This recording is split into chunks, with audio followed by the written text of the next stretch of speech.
Broadcasting from the business capital of the world, this is the Podcast Business News Network.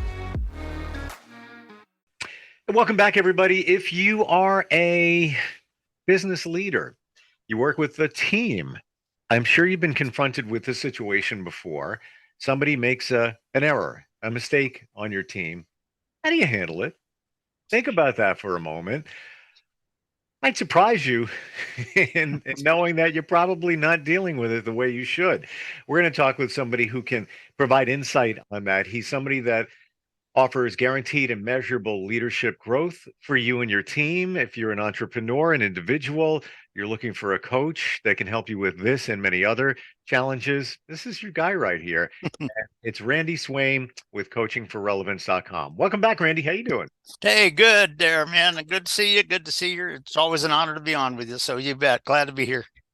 Great having you here. You always give us a lot to think about. I'm processing this whole topic today. So, what do you do when somebody on your team makes a mistake? Yeah. And what I would also throw out a little bit is, to what level do you have clarity on how you need to adapt how you do that versus it's going in a good direction? And on what basis do you say that? And so all of that can come into play with this. And a lot of it will inundate from some of the stuff that we've talked about for the last 2 weeks. Sure. About neuroscience and how that really comes into play with this, and the how the brain energizes the chemicals and all that, kind of thing to generate it. We were talking about how the right way of that is now versus what the decades ago thing that was taught was not exactly correct. But this is sort of an outflow of what we talked about with that. And the point is, when you're talking, and particularly when you're talking about a challenging, unpredictable environment that isn't just totally rote, you know what? Your team may be in a situation where perhaps they were not as effective because they were perhaps assuming that this is the way it's supposed to be or whatever. But if you have somebody on your team that made a mistake or didn't do something at the right time or whatever, what I throw out to the listeners is, how have you typically handled that in the past, kind of thing? Because if you go with what so many sort of old school narcissistic managers have sort of been taught to do, it's almost like, I just got to tell you what to do. You just do what I told you to do and leave it at that, kind of thing. And there's a couple of real downsides to that. And one of them is that you're shutting their brain off, because you know what? I guess he just wants me to shut up and do what he tells me to do. But you would be surprised at even how many pilot instructors and how many instructors in a professional arena like that I have heard, when they got situations, or you talked about situations that can come up. And you've heard me say this, Steve, before, that even in flight crews and pilots, guess what? Murphy's Law can come on the stage today. The old Murphy's Law of the worst thing that can happen is destined to happen today on this whatever, and kind of thing. And you'd be surprised, though, that how many times I've heard people say, well, this should have just been like this, because their brain was completely going back to a remote academic thing. But here's the thing. If in a new, unique scenario that your team has not totally faced before, if somebody on your team wasn't quite as effective, maybe didn't do the one thing that could have made miraculous results out of it, possibly, how do you really handle it as the manager and the leader of your team? Because a lot of times you'll have people come across and do kind of what that one or two instructors that I mentioned there, didn't mention them by name, and I'm not going to, and won't tell you where in the industry or anything like that. But you can't say, well, it should have just done this. Okay. My question to the listeners is, when you walk up to your team member what questions do you need to ask him? Get off of this mindset of just telling him, you should have done this, you should have done this, I'll tell you what to do next time or whatever. What questions should you have asked them? And I shared on one of our radio shows, I think a couple of months ago, that there was a client in the flight simulator that, and you may remember that he, when I failed an engine on his takeoff, it went way off to the side of the runway. And I froze the sim because it wasn't appropriate. It wasn't successful, but I froze the sim. But my only question to him was, what was the root cause of that?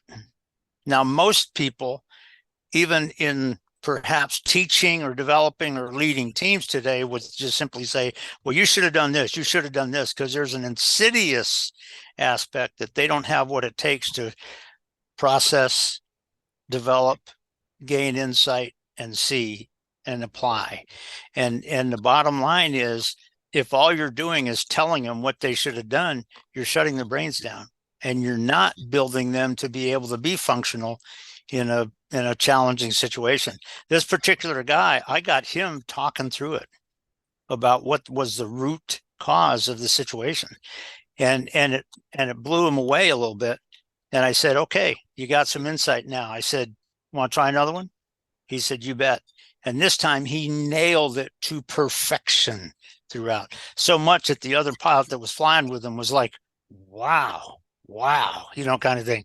But he gained insight. I did not tell him what to do. I asked him.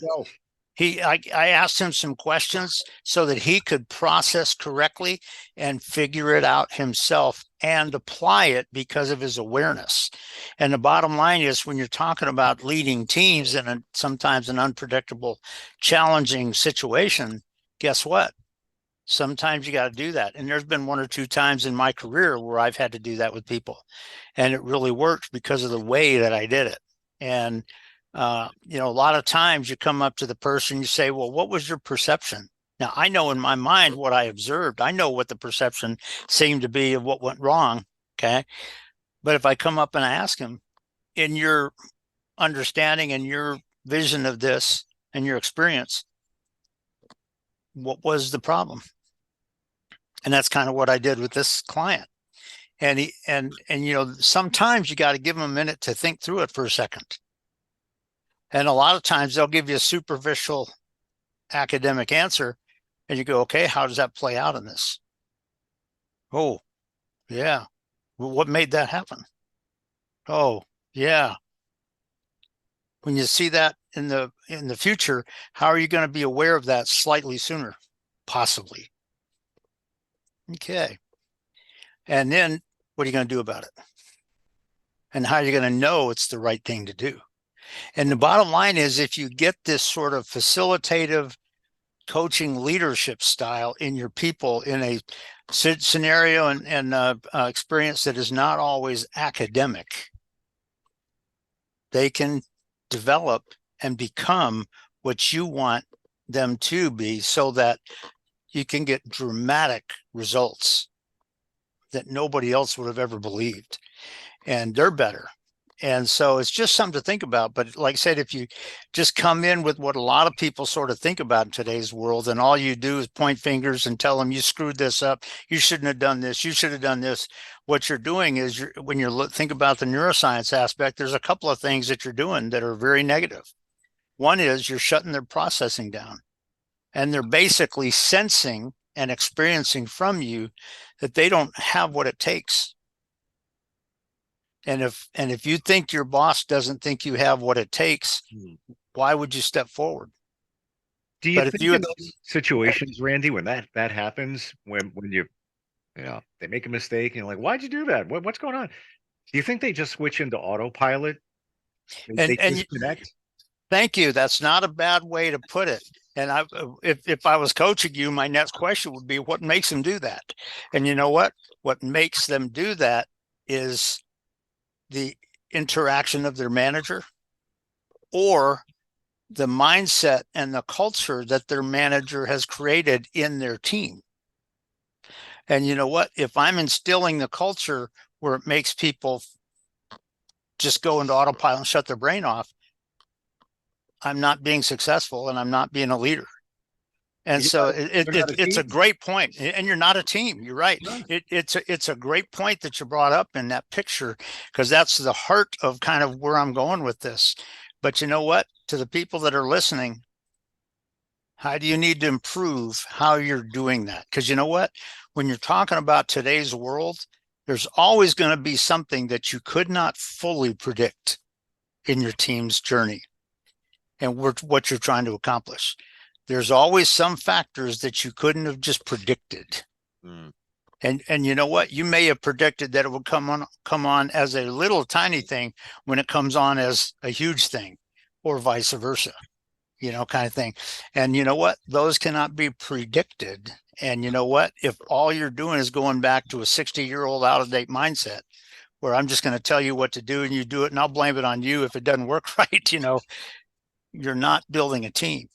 But if you can get this insight where you help them process and develop their brain to a point where they start becoming aware early on of the unexpected factors coming on the scene without you having to tell them, guess what?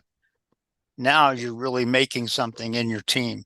But it's a big aspect of this when you're talking about, how are you doing this? And for the people that are listening, I would just simply say, think back on a couple of times in your team when maybe it was kind of working out where it wasn't quite as successful or whatever.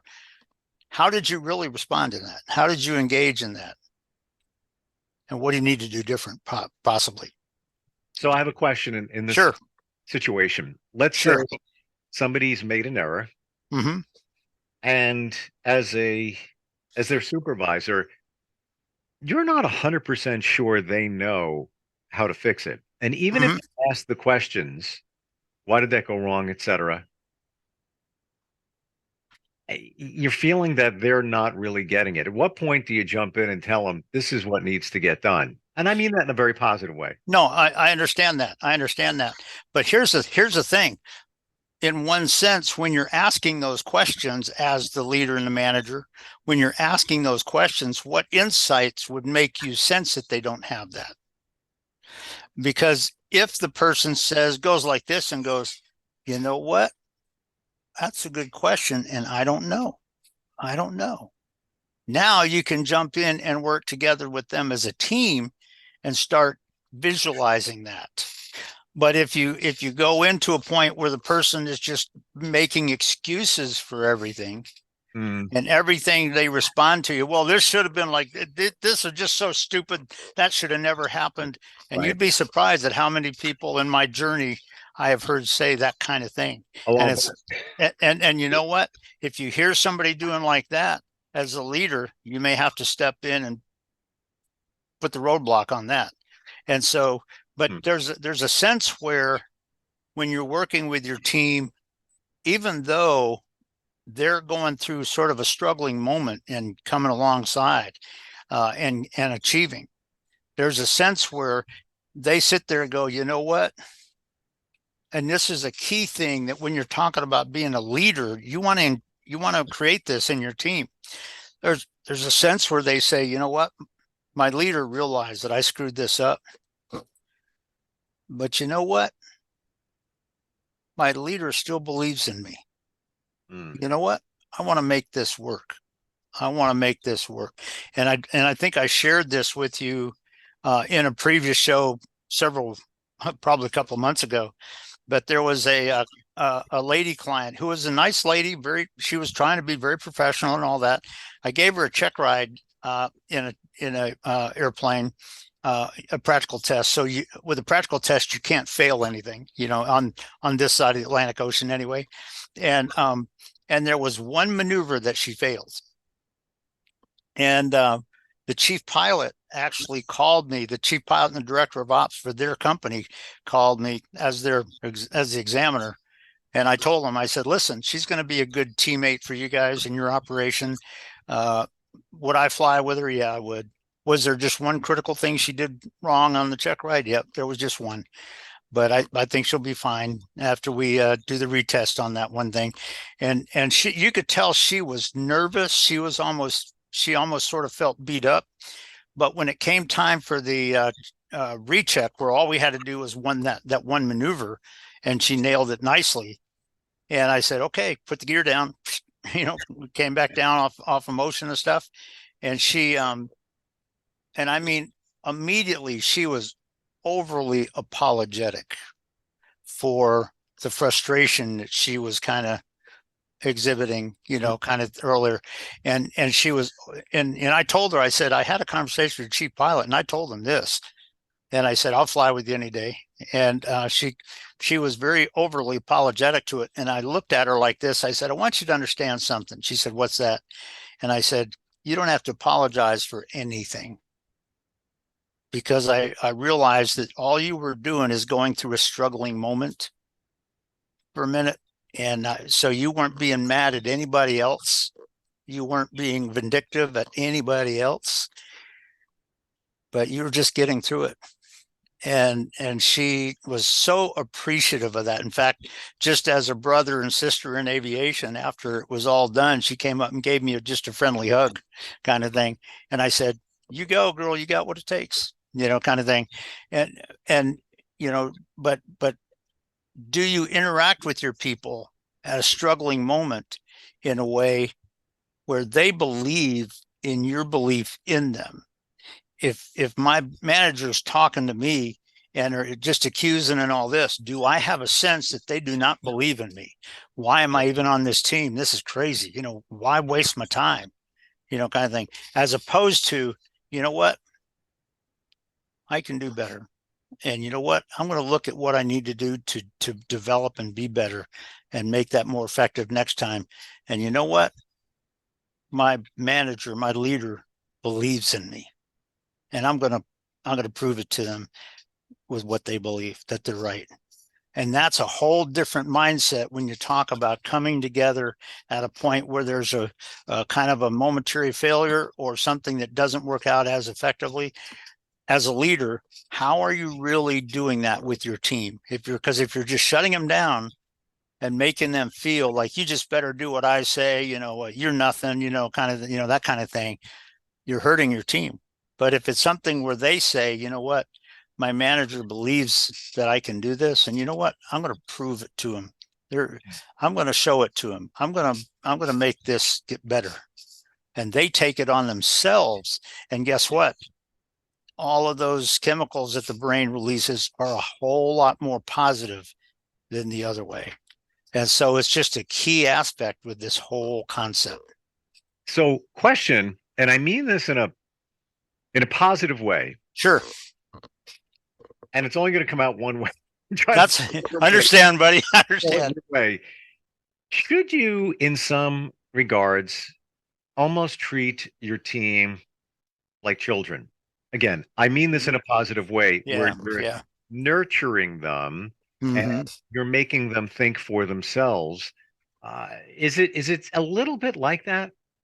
In that one perspective, perhaps so, but realize that they have a level of knowledge, otherwise they probably wouldn't be there.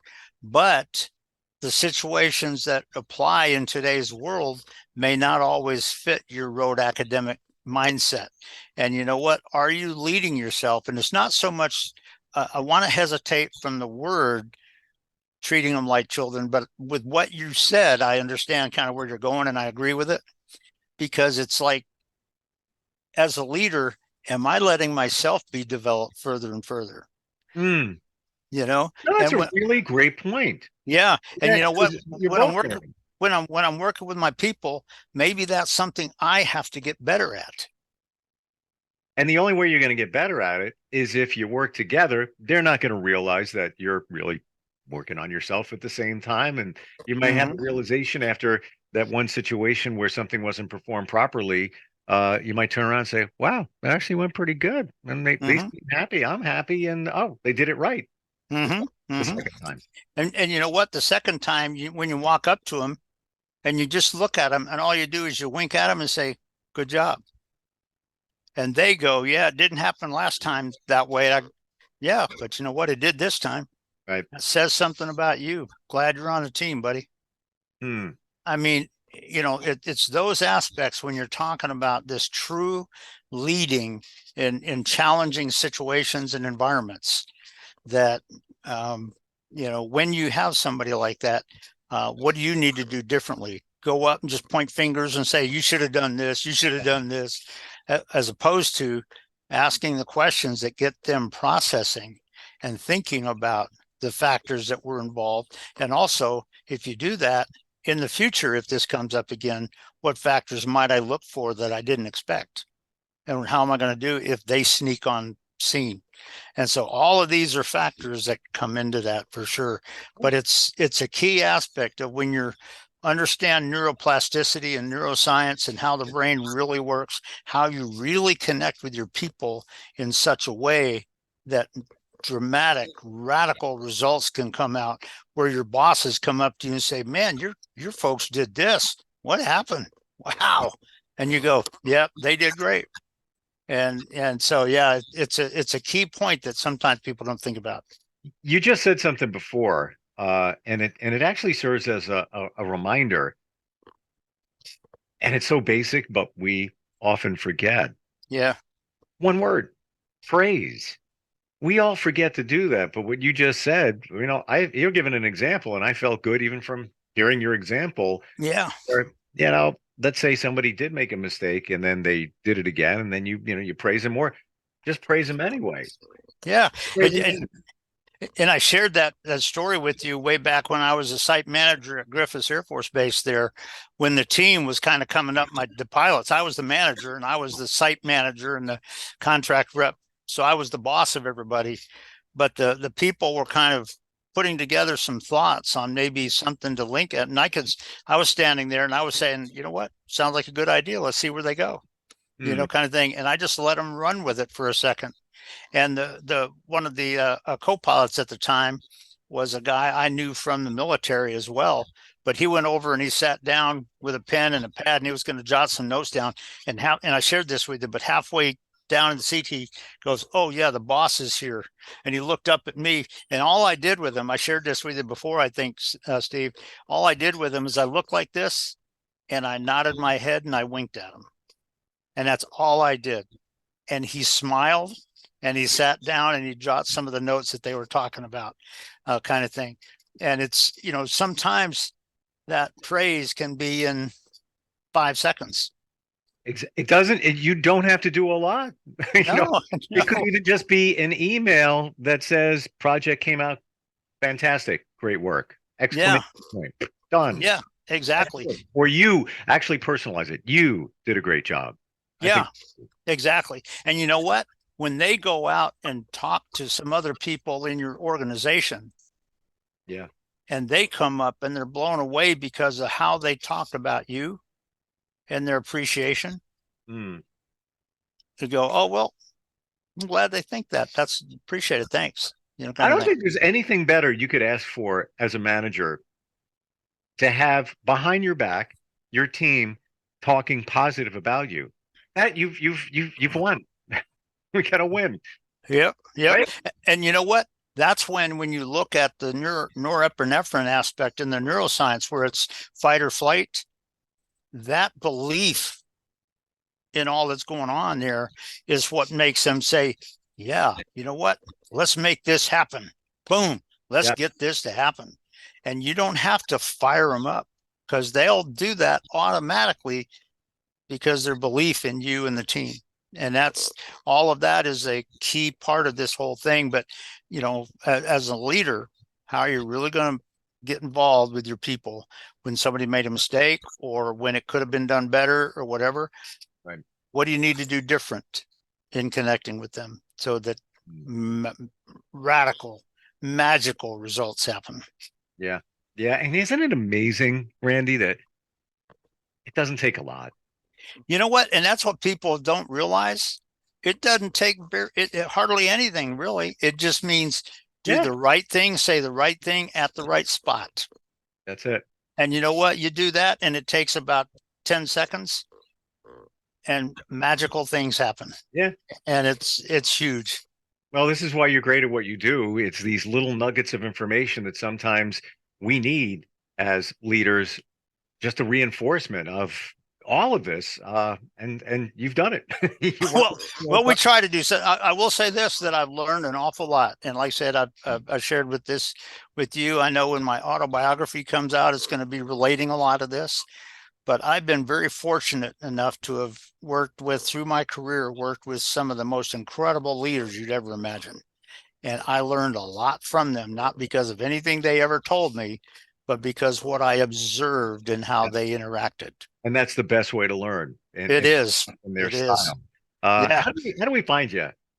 Well, on Wednesdays I'm here. No, I'm just sort of joking, but Well, yeah, it's cockpit. I know that. Yeah. There you go. Yeah. But yeah, my website is coachingforrelevance.com, and on it has my email, randy@coachingforrelevance.com, and also my cell phone number there. People, if they want to kind of reach out, as I've said this on the shows a lot, and you know this, Steve, but I don't do sales pitches. So if you call me, I build relationships. I mean, if somebody calls and there's a need they have, yeah, we'll come up with something on that. But I like to build relationships and get a sense of that part of it. And if there's anybody that would like to reach out and literally just have a conversation, I'll welcome it. Awesome. Yeah, you have a way of making things very clear and concise, and so I'm going to do it here. Great job, Randy. Oh, thank you. I just got praise for you. Thanks. And I mean it. I appreciate it, buddy. And as you know, it's always honored to be on with you, and looking forward to doing it again. Coachingforrelevance.com. Thanks a lot. Are you looking for even more of the podcasts and hosts that you love? The Podcast Business News Network is proud to announce that you now have even more ways to listen live. Check out the MyTuner Radio, online radio box, and Simple Radio apps on iOS and Android, or find us online. Search for Business News Network on mytuner-radio.com, or search Podcast Business News Network on streama.com and onlineradiobox.com/US. Take your podcast on the go and don't miss a minute of the action.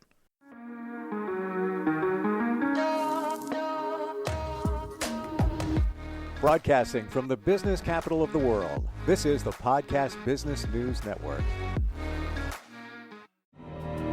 For nearly 2,000 severely injured veterans, everyday life has become filled with barriers.